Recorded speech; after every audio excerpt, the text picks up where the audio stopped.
ကျွန်တော်မလင်းနဲ့ပတ်သက်ပြီးတော့ကျွန်တော်တည်တလောက်မှတ်တော့ guide ပေးမှာဖြစ်ပါတယ် guideline ပေါ့နော်ကျွန်တော်တည်တလောက်မှတ်တော့ကျွန်တော်လည်းဆရာကြီးတော့မဟုတ်ဘူးเนาะကြည့်လိုက်ရအောင် Okay စလိုက်ရအောင်ဗျာအဲ့တော့စလိုက်မယ်ဆိုတော့ကျွန်တော်တို့လည်းမလင်းကျွန်တော် guide မှာအနေထားကြကျွန်တော်တို့မြစ်မှာကျွန်တော်ပြောမယ်ဆိုလို့ရှိရင်ဒီနောက်ထပ် rule 3ခုရှိရမနော်အဲ့လို rule လိုမျိုး3ခုရှိတယ်အဲ့3ခုကဘယ်လိုမျိုးဆိုလို့ရှိရင်ဒါဒီလိုမျိုး best damage တို့ပါဆိုရှိရနော် best damage ရှိမယ် EOE ရှိမယ် ဆက်တဲ့ဒီ link ရှိမယ်နော်ပြီးတော့ကျွန်တော် best damage ဆိုတာတော့ကျွန်တော်တို့အနေနဲ့ဘယ်လိုကောင်းမျိုးတွေလဲဆိုတော့ Katita တို့ဥပမာ Aura တို့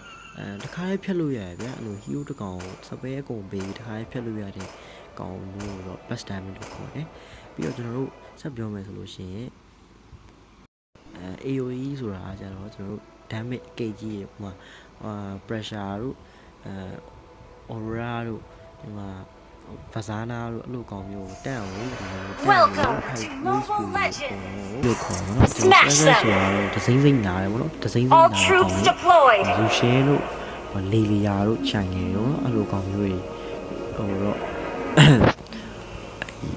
ဆက်တဲ့ဒီမလင်းလို့ခေါ်ရပေါ့ပြီးကျွန်တော်တို့ million creep အကြောင်းလည်းသိဖို့လိုတယ်ဒီ million creep ဆိုတာကျွန်တော်တို့ဒီနေ့ဒီ17စက္ကန့်မှာထွက်တယ်ပေါ့နော်17စက္ကန့်ထွက်တဲ့အခါမှာကျွန်တော်တို့အခုဆိုရင်ဒီကျွန်တော်ကဒီမိကိုတစ်ဖက်က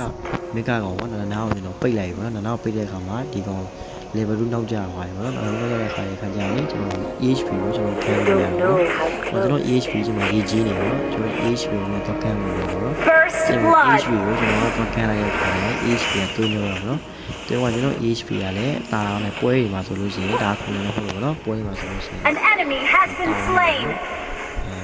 You have slain an enemy. ကျွတ်သွားပြီပေါ့နော်ပြီးလို့ရှိရင်ကျွန်တော်တို့အနေနဲ့အောင်လင်းကိုလည်းပြန်ဆင်းနေတယ်ကျတဲ့အခါမှာကျွန်တော်ထူးနာပြောဖို့ချန်ခဲ့တာကကျွန်တော်တို့ဒီ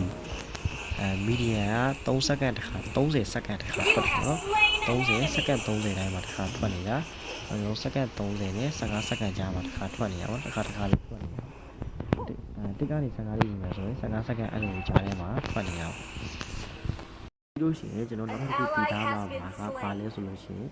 ကျွန်တော်တို့အနေနဲ့ကျွန်တော် hyper ဥပမာ hyper ကဥပမာဒီအလူခါပေါ့နော်ကျွန်တော်နေတာဟိုဘက်ရောက်သွားပြီ rubber ဆိုင်လို့ရှိရင်ကျွန်တော်အနေနဲ့ rubber ဘက်မှာပဲနေပေးရအကောင်းဆုံးပေါ့နော်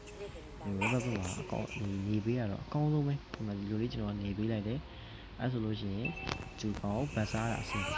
လူဘက်စားနေဆိုတော့ကျွန်တော်ဘလူးဘက်ကဒီဘက်ကိုနေပြီးတော့ဗတ်စားဒီဘက်ကိုcreation တဲ့ခါကျရင်ဥပမာသူတို့ဘက်သင်းဘက်က hero ဘောပါလဲခိုင်းဘက်လာနောက်တဲ့ဘက်လာဒိုက်ရဲ့အခါမျိုးကြလို့ရှိရင်ဒီနားနေပြီးတော့ဒီကောင်ကိုပြန်တွေးလျှော့လို့ရတယ်ပေါ့နော်ဒီတွေးလျှော့လို့ရတယ်ပြီးရင်ကျွန်တော်တို့နောက်တစ်ခုသိရမှာ HP ကိုခံဖို့လိုတယ်နော်ဟိုဆိုရင် HP ကိုကျွန်တော်ခံလိုက်ရောကျွန်တော် HP ခံလို့လိုတယ် HP ကိုဘာလို့ခံလဲလို့ကျွန်တော်မေးလို့ရှိရင်ပွဲတစ်ပွဲရဲ့ first starter တွေဒီများကိုသူကနိုင်တယ်ပေါ့နော် first starter ကိုနိုင်တယ်အဲ့ဒါနိုင်ရင်လည်းကျွန်တော်က HP ကိုခံနိုင်ရင်လည်းအတွက်မို့လို့ HP ကိုခံ EHP ကိုခံမှာကျွန်တော်တို့ first starter တွေကျွန်တော်တို့ယူလို့ရတယ်ပေါ့နော်ယူလို့ရပြီးတော့တင်နိုင်တယ်ပေါ့ဗျာတကယ်လို့တစ်ဖက်က EHP ကမိုက်ခရိုအရင်အကောင့်နဲ့မထွက်လာဘူးဆိုလို့ရှိရင်လည်းဒီမှာကြာလို့မရဘူးเนาะလုံးမှာဒီက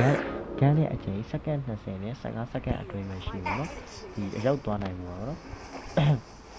အဲ့တော့ကျွန်တော်တို့အနေနဲ့ပြန်သွားပြီးတော့ကန်းမှုတွေဟုတ်ကဲ့ကန်းတဲ့အခါမျိုးကြာရင်လည်းဒီနားလည်းပြီးတွေးလျှော့ရဖြစ်ဖြစ်ဥပမာတွေးလျှော့ရတဲ့အခါဒီကောင်ကိုတစ်လုံးရှော့လိုက်နှစ်လုံးရှော့လိုက်ရင်ဒီကောင်တတ်တဲ့မှာတော့ဆိုင်လို့မရတော့တဲ့အထိတွေးနေသွားတဲ့ဒီတွေးပြန်ဖြစ်ရအောင်เนาะအဲ့လိုတွေးပြန်ဖြစ်တဲ့အခါကြာလို့ရှိရင်ကျွန်တော်တို့ကပြောလို့ရတဲ့အခါမျိုးကြာရလို့ရှိရင်လည်းကျွန်တော်တို့အကောင်က level နောက်ကြာရပေါ့နော် level နောက်ကြာရင်ကျွန်တော်တို့နေအဆင်ပြေဖို့ပြောเนาะကျွန်တော်တို့တာတင်ဆိုင်ရနောက်ကြဝိုင်းကျွန်တော်အနေနဲ့တာတင်ဒီမှာလို့ level မရတဲ့အတွက်ကျွန်တော်အနေနဲ့တာပြီး HP ဆော့လို့ရအောင်နော်ပွဲအထူးတော့ကြတာလေ HP ဖြစ်နေမှာနော်